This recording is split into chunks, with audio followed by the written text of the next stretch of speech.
Assalamualaikum warahmatullahi wabarakatuh. Kembali lagi di channel Kang Dodo. Semoga teman-teman sekalian senantiasa diberikan kesehatan dan juga kelapangan rezeki oleh Allah Subhanahu wa taala. Amin amin ya robbal alamin. Tahun ini merupakan tahun yang bersejarah bagi dunia penyiaran televisi di Indonesia.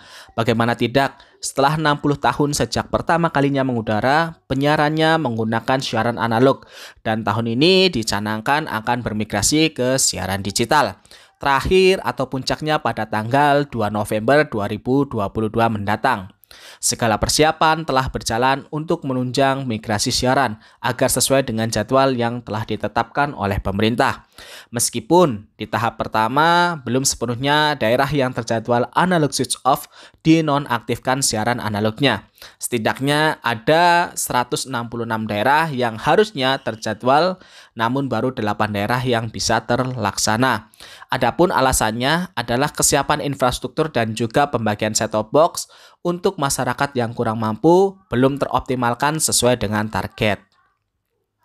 Di sisi lain, masyarakat banyak yang bertanya terkait dengan urgensi dari analog switch off itu sendiri, karena banyak yang merasa direpotkan dengan harus membeli TV baru ataupun hanya sekedar membeli set-top box untuk bisa menikmati siaran TV di tengah ketidakpastian ekonomi saat ini akibat hantaman pandemi virus corona. Mengingat tayangan TV juga masih menjadi primadona bagi masyarakat Indonesia sebagai salah satu sarana hiburan. Pada kesempatan kali ini, saya akan berbagi informasi dengan teman-teman sekalian terkait dengan dampak analog switch off bagi masyarakat dan perekonomian di Indonesia. Program analog switch off sangat berkaitan erat dengan peningkatan digital dividend dan juga digital ekonomi. Apa sih sebenarnya digital dividend itu? Digital dividend adalah keuntungan atau sisa slot frekuensi yang diperoleh dari proses migrasi siaran televisi analog ke siaran televisi digital. Penerapan analog switch off sangat berdampak terhadap penataan pita frekuensi. Adapun pita frekuensi sendiri merupakan sumber daya yang terbatas. Dengan demikian, penggunaannya perlu dirancang secara maksimal, efisien, dan juga produktif, khususnya untuk pita 700 MHz. Sebab pita ini berharga ekonomi yang tinggi dan banyak diincar oleh banyak orang. Namun ketersediaannya sangat terbatas. Alasan lainnya, pita 700 MHz untuk peningkatan layanan infrastruktur broadband sebagai salah satu pendongkrak kesuksesan dari digital ekonomi suatu negara.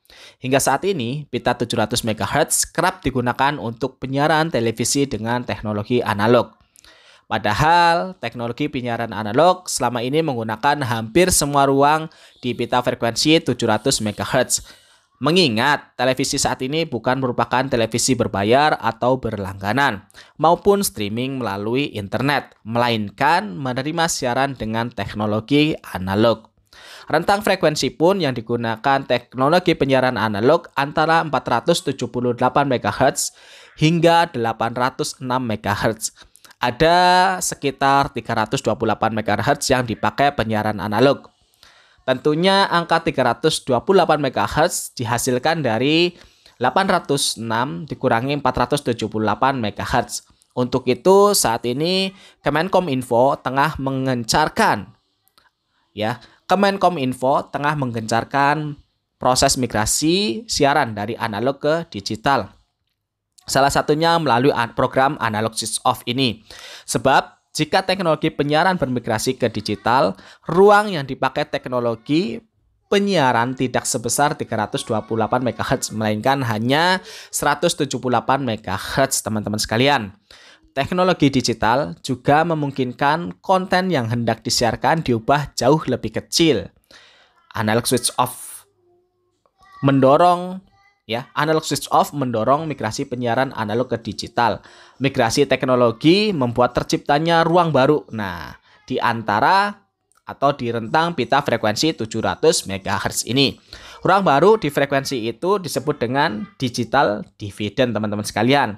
Ruang yang hendak digunakan untuk layanan mobile broadband internet yang kebutuhannya akan terus meningkat seiring dengan laju teknologi digital. Nah, manfaat lain yang dapat diperoleh dari penataan ini yaitu infrastruktur digital ekonomi yang ikut tertata. Dengan tersedianya jalur yang leluasa, lalu lintas data melalui internet dipastikan minim hambatan, teman-teman sekalian. Era pertukaran data besar dan cepat akan menumbuhkan potensi-potensi baru ekonomi berbasis digital. Ada sebuah hasil studi dari sebuah Boston Consulting Group di tahun 2017 mencatat adanya efisiensi dalam penataan dan pemanfaatan peta internet yang diperkirakan dapat dirasakan dalam waktu 2020 hingga 2026.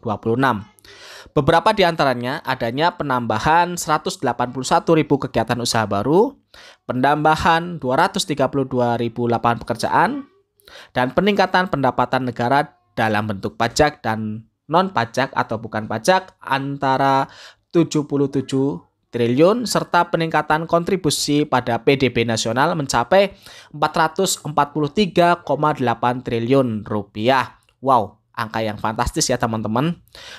Indonesia sendiri dengan jumlah penduduk kurang lebih 216 juta, wah banyak sekali. Indonesia dengan total penduduk 216 juta memiliki kekuatan besar untuk tampil sebagai jawara dalam era ekonomi digital. Negara mana sih yang nggak kepengen negaranya maju? Nah, langkah pertamanya adalah dengan cara analog switch off, teman-teman sekalian. Setiap keluarga yang masih menggunakan televisi analog punya kesempatan berperan untuk kemajuan seluruh bangsa, menjadi pahlawan bagi kemajuan bangsa ini, teman-teman sekalian. Salah satunya adalah peran dari teman-teman sekalian. Perannya adalah dengan cara migrasi ke televisi digital. Cukup menambahkan set-top box dihubungkan dengan TV analog di rumah, lalu nikmati sajian siaran yang lebih bersih, suara lebih jernih, dan tentunya lebih canggih. Semoga segala kesiapan, baik infrastruktur penyelenggara, siaran maupun masyarakat, siap untuk menghadapi migrasi siaran digital atau analog switch off pada tahap pertama, kedua, dan ketiga nantinya, sesuai dengan jadwal yang sudah ditentukan oleh pemerintah dan tidak terkendala oleh suatu hal apapun dan berjalan dengan lancar. Semoga informasi yang sedikit ini bisa membantu teman-teman sekalian dalam memecahkan rasa gundah gulana dan penasaran, serta mendukung proses migrasi siaran digital nantinya. Jangan lupa like, share, dan subscribe channel ini untuk mendukung kami untuk senantiasa berkembang. Apabila banyak kesalahan dalam penyampaian maupun ilustrasi, kami mohon maaf yang seikhlas-ikhlasnya. Wassalamualaikum warahmatullahi wabarakatuh.